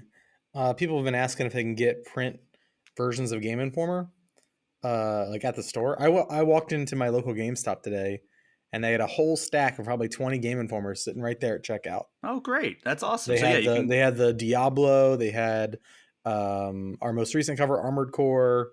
So I imagine you can probably find a Sonic one at your local. You can always just go to GameStop.com/Game Informer and buy a print version. But if you don't want to pay for shipping, maybe check out your local store. They might have one. Yeah, and wait a couple weeks though, because I don't think any physical copies have come out yet. Yeah, it always takes a little while for those to arrive. But yeah, so Sonic Superstars, I'm very positive on it. You seem pretty positive on it, and we don't know when it comes out, but they keep saying this fall. So that's going to join an already jam-packed fall/holiday release schedule that might go down in history if all these games pan out the way we're thinking they might. But Alex, we're going to take our final break of the show. When we get back, we'll be doing definitive ranking and eShop Gem of the Week. We will be right back.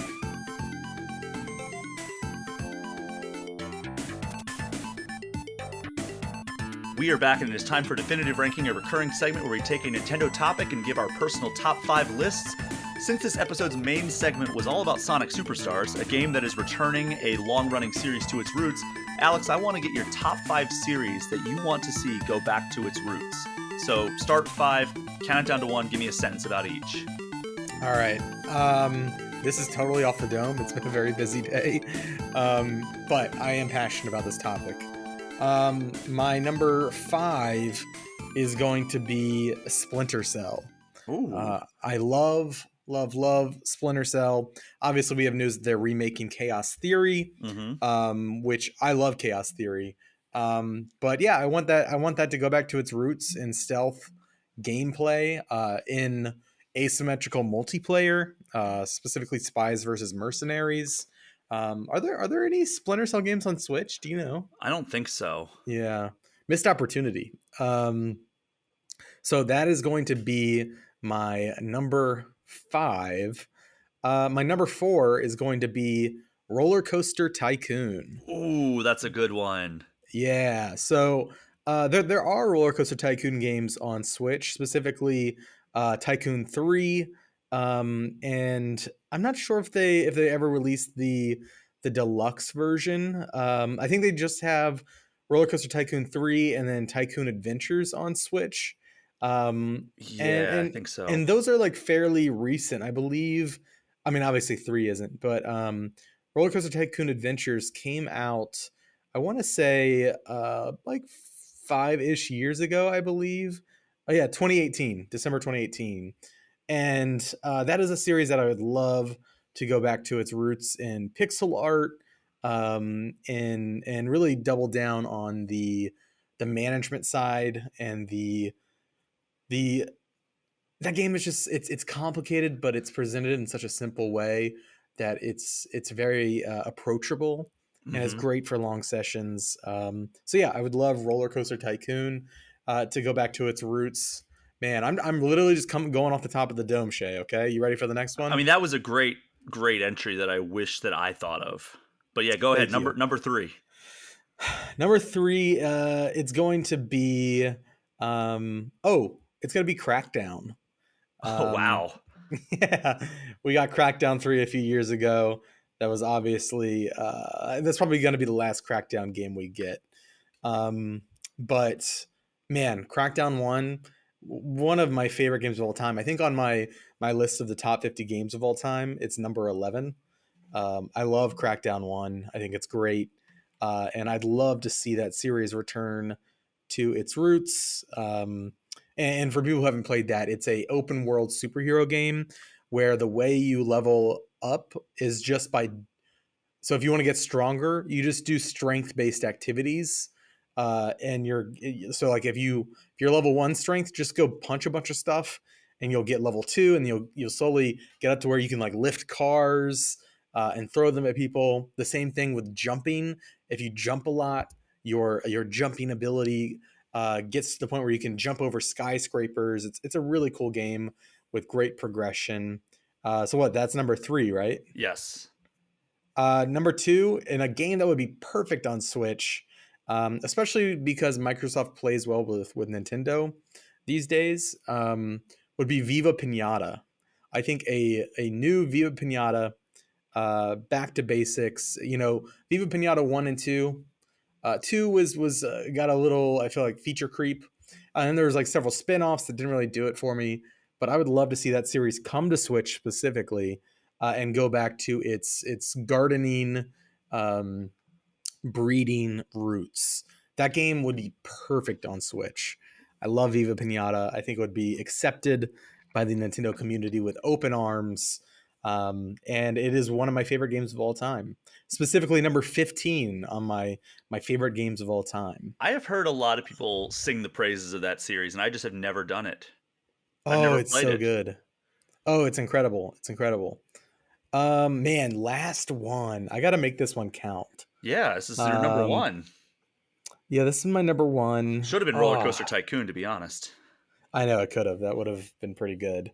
I'm referencing my favorite games because a lot of my favorite games are older ones, Hmm. and so I'm trying to think of where the series has come. And a lot of them have progressed really well. Like I could say, I was looking Grand Theft Auto 3 is on my list, but Grand Theft Auto is in a great place. I don't want it to go back to its roots. Super Mario Odyssey is another one I love, but I love the way that that series is progressing, so I don't really want it to go back to its roots. Even though we've got Mario Wonder, a 2D Mario coming out. Okay, I think I've settled on one, Shay. Okay. Um, it's gonna be Mirror's Edge, Wow. and Okay. that is a game that very much transformed just between a sequel.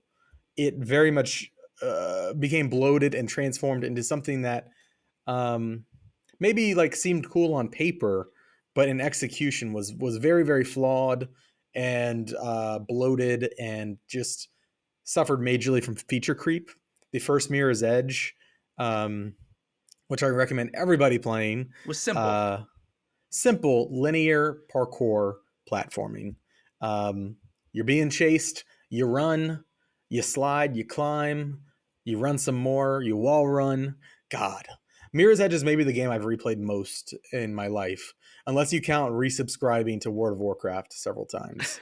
Um, that's a game that you can just boot up and have a great time for an hour or two. You can even delete your save, come back another year later, do it again. Oh, it's so good. So those are my picks, Shay. What about you? I was actually looking at this list and having a hard time at first, mostly because like so many of the series have returned to their roots over the last 15 years. Like, Yeah, think of it's like been a trend. like yeah, like Sonic is a great example of that. Teenage Mutant Ninja Turtles. Like if this we were doing this list 3 years ago, I'd be like, oh yeah, Ninja Turtles. That'd be awesome to have like a side-scrolling beat 'em up Ninja Turtles game. We Mortal have that. Kombat, Street Fighter, Yeah. Mario. Those are all games that have like either announced or recently put out like a game that is like kind of like veers close to what they originally were. And then I also had so many games that were on my list that I didn't, like Contra, like Castlevania, um, God, what else? Final Fantasy. I was like, I'd love like a turn-based Final Fantasy game to come back. But like none of those made my list because I ended up removing them in favor of my actual top 5. So here we go. Oh, okay. Number 5, The Legend of Zelda. Everybody keeps asking, like, all right, well, what's next for Zelda after something like Tears of the Kingdom? I mean, it's been more than a decade now since we've had a top-down, all-new Zelda game. That was A Link Between Worlds. I mean, I guess Triforce Heroes. Yeah, well, Triforce Heroes, nobody really remembers that game. So I certainly didn't when I was getting ready for that. But yeah, I would like a new top-down Zelda game that isn't a remake like Link's Awakening was. Like, just give us something like that, and that's a great way to like kind of be like, oh yeah, remember this? You know what? I would even take a remake of A Link Between Worlds because that game rules. So that's the other one that is not on Switch that needs to be. I mentioned earlier in the show that Wind Waker and Twilight Princess still not on there, but neither is A Link Yeah. Between Worlds, which is another all-time great. Do you think we will ever get a Zelda maker? They said Paper Zelda was being made. I don't know what that meant. Like I rewatched our 2017 rapid fire interview with Aonuma and Miyamoto, and they were like, "Yeah, we're making Paper Zelda," and we're like, "Wait, what? You just admitted that?" But I don't know if they were joking or what. But Zelda Maker, I don't think so. I think the closest we're going to get is the Dungeon Maker in Link's Awakening, the remake. But also there is a Zelda Maker that isn't officially a Zelda Maker that's on Switch and Steam right now called Super Dungeon Maker. That if you want to make a top-down Zelda game, you can do that. But yeah, so that's my number 5. Number 4, Marvel fighting games. So now, we've gotten like all these Marvel versus Capcom games. The rosters are huge. But people may not remember that before Marvel versus Capcom existed, we had just Marvel superheroes. And we had like an X-Men fighting game. And it's like, if we just had a Marvel fighting game created by Capcom or literally any other developer really, but I don't need the Capcom characters. I have enough fighting games with Ryu in them. So I don't know that I necessarily need that. So if they just brought it back to basics, like have a cool storyline featuring the characters of Marvel in a super solid fighting mechanics, I would be all about that. That's what those early Marvel fighting games that Capcom created were all about before they were like, oh, what if we crossed over our Capcom characters with them? And it's like, yeah, I don't know if we need that. And like, it's fun. Like, I like the Marvel versus Capcom series, but I would love just like a cool fighting game starring like a huge roster of Marvel characters. That'd be sick. Number 3, this is very specific. The Pokemon trading card game video game series. So this would have been my number 1. What was I thinking? So we have my gosh. Pokemon trading card game live right now, which is like kind of like the online only like trading card battler. But you may remember the Game Boy Color Pokemon trading card game. I remember. Good. So good. And I would love an updated version of that. That's just all it is it's a Pokemon RPG, but instead of capturing Pokemon, you're earning trading card booster packs and building decks based on that. And it is so much fun. I think in a world where like Marvel Snap is so popular and other deck builders are like really popular, a Pokemon trading card game RPG would be a lot of fun and people would love it. So I would be all about that if they were able to go back to their roots in some way resembling that. Absolutely. That's a great pick. Number 2, and this might sound like a backhanded compliment here, Overwatch. Okay. That game isn't that old. That series is not that old. It came out in 2016, but Overwatch 2 changed so much about the structure that the gameplay is very similar still, but the structure of how you earn stuff. I never thought I'd be yearning for the days of loot boxes. But here we are, because I would take the loot boxes of Overwatch 1 over the battle pass of Overwatch 2 any day of the week. And that's why I desperately want Overwatch 1's kind of like monetization, cosmetic unlock system. Brian Shea on record. Bring loot boxes back. I mean, I think most Overwatch fans would probably agree with me on that one, to be honest. I would gladly pay $60 for the base game and then buy loot boxes instead of having to get the battle pass every single time. And then number 1, Star Fox. Because past attempts of Star Fox have just added on unnecessary gimmicks or unnecessary gameplay modes, whether it's like Fox is now getting out of the R-Wing, or now there's like too many vehicles, or, you know, there's a second screen gimmick like Star Fox Zero. I think if we just had like something that played like Star Fox 64, maybe some additional mechanics, like if you listen to that episode where it was like kind of a failed pitch that Retro Studios' former art director had about how to like I think it was like Star Fox Mercenaries was the name. And it had like a system where like you were trying to rebuild Corneria. And like, so after every mission, you got your reward money and you had to decide how much you were sending back home for the rebuild efforts and how much you were keeping for yourself. And then there's like, you know, you're getting like requests as mercenaries to go do stuff and you choose which ones to accept. So it's not just a linear story, but there is a linear story that emerges. That's all fine and dandy, but the core gameplay, keep it the same as like 64 and we're good. Sure. That game rules. I still can play Star Fox 64 and have a great time. I wish that we could get a new Star Fox game. And that shouldn't be news to anybody who listens to this podcast on the regular, because I continually say that Star Fox Zero would be a fun game if they ported it to Switch and got rid of all the dumb second screen motion control stuff. But yeah, that's my list. That leaves us with the final segment of this episode, Alex. That is the eShop Gem of the Week, a chance for you to give a shout out to a game that we might not otherwise cover. So what is your eShop Gem of the Week this time? My eShop Gem of the Week this time, and I don't think I've done this one before, is Townscaper. If you are happen to be a PC player that also plays Switch, you might have played this before on Steam or something. But Townscaper is really more of a toy than a game. It is a indie. It was made by one person, Oscar Stahlberg. It is a city builder game. There aren't any objectives. It is purely unleashing your creativity. And I believe it is $5. I'm double checking right now. It is $5.99. Yeah, $6. Yeah. So Townscaper, you are kind of selecting the color of buildings you want, and each level starts on a blank sea, and you are just building up these really pretty and quirky seaside towns.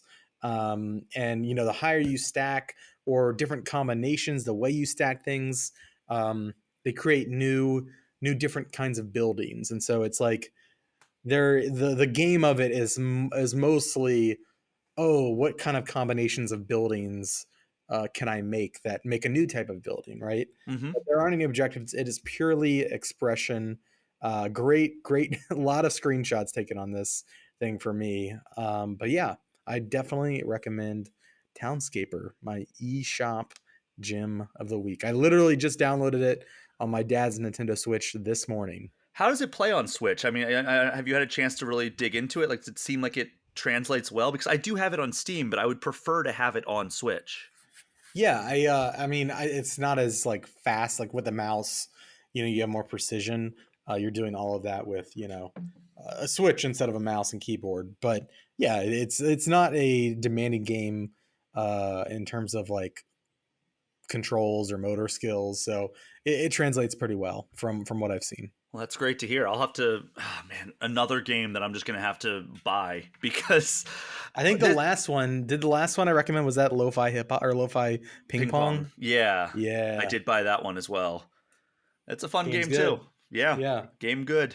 But yeah, $6 came to Switch in 2021. So that's a pretty good call out, because that's one that I didn't even know was on Switch. I had it on Steam, and I've been meaning to put more time into it for the longest time now. So maybe having it on Switch will kind of give me more incentive to do that. But Alex, Awesome. Thank you so much for joining me for this second and third segments of this episode. Yeah, thanks for having me. I appreciate it. And thank you so much to everyone for listening. Do me a favor, if you haven't already, throw All Things Nintendo a 5-star review and hit that subscribe button. And if you want to get any questions or comments in, you can get in touch with me at allthingsnintendo@GameInformer.com, or hit me up on Twitter. That's right, I'm back. Or Instagram at Brian P. Shea. I'm also now on Threads and Blue Sky, both Brian P. Shea.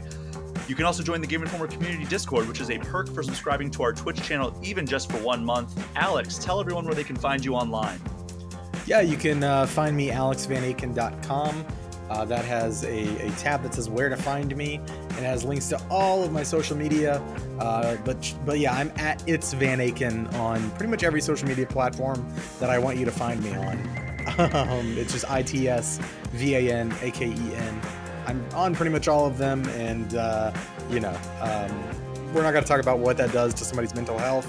But yeah, it's been a fun episode on All Things Nintendo. Thanks for having me, Brian. And the ones that are not listed on alexvanaken.com, which, by the way, very snazzy looking site. Congrats on the relaunch of that. Thank you. Your fanfic account is not listed on that, I'm imagining. imagining. No. My Sonic fanfic. Actually, I did used to make Sonic comics as a kid. I have them somewhere. Hey, I did too. I made yeah. Mario comics. I made Sonic comics. Yeah, I think that a lot of us diehard fans of those games back in the day used to do that stuff. But yeah, that is our show for this week. Thank you all again so much for listening. Take care. We'll see you next time.